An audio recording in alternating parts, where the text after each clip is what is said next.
बढ़ रही है दूरियां पति और पत्नी के बीच, हो रहे हैं झगड़े ससुराल में सास और बहू के बीच।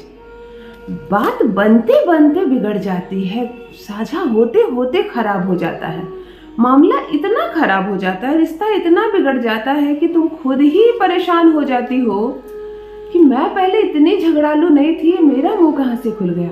देखो, तुम ऐसा नहीं है कि तुम सिर्फ सुनती हो, तुम्हें भी क्रोध आ जाता है, तुम सास को ऐसी ऐसी बातें बोल देती हो, क्रोध में पति को ऐसी ऐसी बातें बोल देती हो कि बाद में तुमको इतनी ग्लानि होती है कि मैं अपने मायके में एक सुंदर, सुशील, समझदार और मृदुभाषी लड़की के रूप में जानी जाती थी।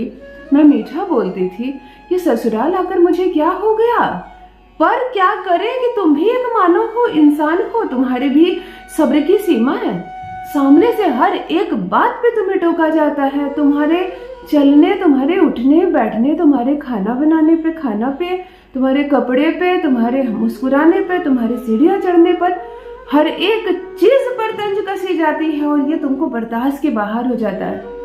तुम भी कुछ ना कुछ जवाब दे देती हो, वो लोग जो कहते हैं उसे भूल जाते हैं क्षण भर में, और तुम्हारे मुंह से जो भी निकलता है उसे 10-10 वर्ष तक नहीं भूला जाता। पिछले साल तुमने क्या कहा था वह भी तुम्हें याद दिलाया जाता है। तुमने एक बार ऐसे कहा था मुझको, तुमने एक बार मेरी माँ को ऐसे कहा था, और इस बीच उसने क्या क्या कहा था वो सब भूल जाते हैं, जिसके कारण तुम क्रूर होती जा रही हो, तुम्हारी जुबान खराब होती जा रही है। बात बात पर सास तुम्हें टोकती है, कुछ कहती है, तुम उल्टा जवाब दे देती हो।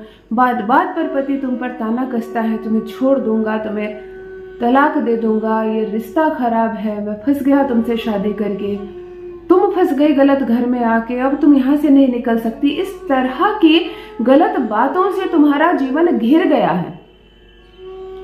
तुम्हारी पूजा की थाली से आरती उतारी गई थी, तुम उस दिन को याद करती हो, दिया जलाया गया था, अलते पर पांव रखकर तुम घर के अंदर लक्ष्मी कहकर तुम्हें प्रवेश कराया गया था, और आज तुम्हें कहा जाता है कि तुम कुलक्षण हो, तुम्हारे कदम भारी है, तुम जब से आई हो घर में झगड़े हो रहे हैं, तुम जब से आई हो तब से नुकसान हो रहे हैं।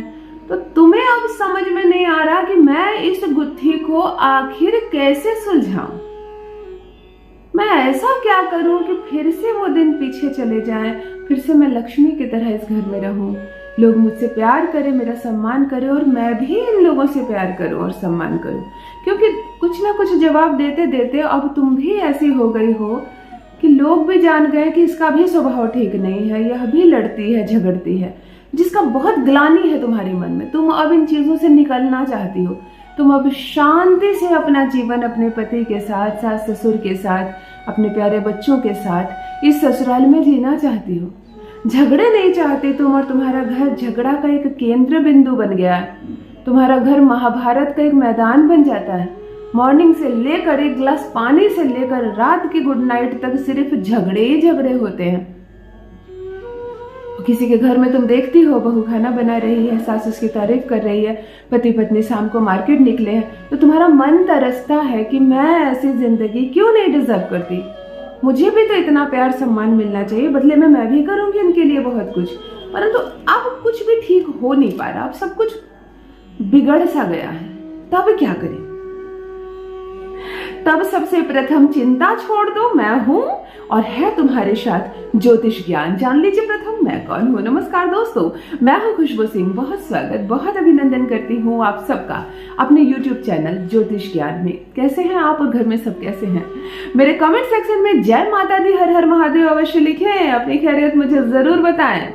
पढ़ती हूँ हाथ की रेखाएं, पढ़ती हूँ जन्म कुंडली, और आप कुछ ना कहें तो आपका चेहरा भी पढ़ लेती हूँ। करम है, कृपा है ऊपर वाले की, प्रेम है आप सबका। जुड़िए ज्योतिष ज्ञान चैनल से। जो भी नए भाई बहन चैनल पर पहली बार आए हो, मेरे वीडियो को पहली बार देख रहे हो, मुझसे पहली बार मिल रहे हो, चैनल को सब्सक्राइब करके इस परिवार का हिस्सा बनिए, इस खुशी का हिस्सा बनिए।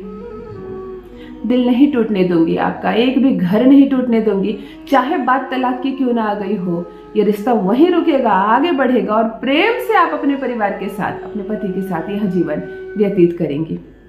घबराना नहीं, शुक्र को ऊंचा रखना है। मैं खूबसूरत हूँ, मैं भाग्यशाली हूँ, मैं सब कुछ करने में सक्षम हूँ, मैं सब कुछ ठीक कर दूंगी। इसी विचार के साथ हर दिन प्रातःकाल जागना है और हर रात ये कहकर सोना है कि thank you so much God, धन्यवाद भगवान जी मुझे इतनी सुंदर जिंदगी और इतना सुंदर ससुराल देने के लिए। मंगलवार के दिन 2 काम बता रही हूँ, दोनों करना है तुम्हें। किसी भी शुक्ल पक्ष का मंगलवार चुन लीजिए और फिर मंगल से मंगल करते जाइए। मंगलवार के दिन अपने हाथों से सूजी का हलवा बनाना, मीठा करके, ड्राई फ्रूट्स डालना, अच्छा स्वादिष्ट हलवा, जैसे अपने बच्चों के लिए बनाती हो प्रेम से, कि कहीं कोई खाकर इसमें नुक्ता पेशी ना निकाले, ध्यान से बनाना, थोड़ा भी बनाना पर अच्छा हलवा बनाना, समझ गए? ऐसा नहीं कि बांटना है तो जैसे तैसे बना दिया, फिर वो ग्रह भी जैसे तैसे ही फल देता है। प्रेम से बनाना, बनाओ तो नारायण को जपना, अपने इष्ट को जपना, प्रेम से हलवा बनाना। या तो बजरंगबली के मंदिर और या तो किसी जगदम्बा माँ के, महारानी माँ के मंदिर जाना जो तुम्हारे घर के आसपास हो। ये 2 मंदिर ही, और कोई मंदिर नहीं चलेगा।